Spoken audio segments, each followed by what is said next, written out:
बूढ़ी हवेली पटना के बाहरी इलाके में बरसों से वीरान खड़ी थी।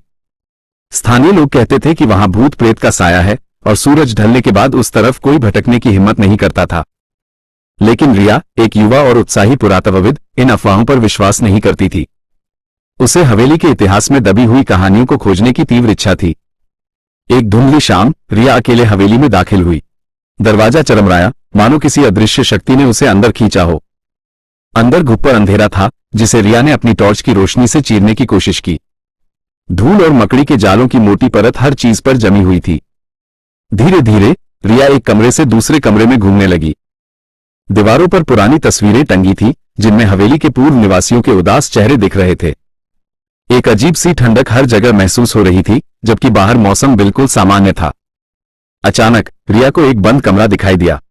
दरवाजा अंदर से बंद था और उस पर कोई कुंडी या ताला नहीं था। उसने धक्का दिया, खींचा, लेकिन दरवाजा टस से मस नहीं हुआ। जिज्ञासा से प्रेरित होकर रिया ने कमरे के चारों ओर ध्यान से देखा। उसे फर्श पर एक अजीब सा पत्थर मिला, जिस पर कुछ रहस्यमय आकृतियां उकेरी हुई थी। जैसे ही रिया ने पत्थर उठाया, कमरे के अंदर से एक धीमी, दर्द भरी आवाज सुनाई दी।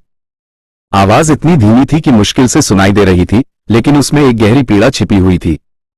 रिया डर गई, लेकिन उसकी उत्सुकता डर पर हावी हो गई। उसने पत्थर को ध्यान से देखा। जैसे ही उसकी उंगलियां आकृतियों पर फिरी, कमरे के बंद दरवाजे में एक दरार दिखाई दी। दरार धीरे धीरे चौड़ी होती गई और फिर दरवाजा अपने आप खुल गया। अंदर का दृश्य भयावह था। कमरे के बीचों बीच एक पुरानी, धूल भरी कुर्सी पर एक कंकाल बैठा था। कंकाल के हाथों में वही पत्थर था जो रिया को फर्श पर मिला था। कंकाल की आंखें, हालांकि अब खोखली थी, रिया को घूर रही थी, मानो कुछ कहना चाहती हूं। रिया डर के मारे कांपने लगी। वो तुरंत हवेली से भाग जाना चाहती थी, लेकिन उसके पैर जम गए थे। तभी कंकाल के मुंह से एक फुसफुसाहट सुनाई दी, इतनी धीमी कि रिया को लगभग यकीन हो गया कि वहम है। मुक्ति। आवाज में दर्द और निराशा भरी हुई थी।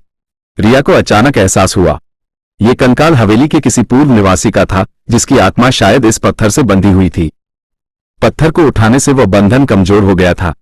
रिया ने धीरे से कंकाल के हाथों से पत्थर लिया।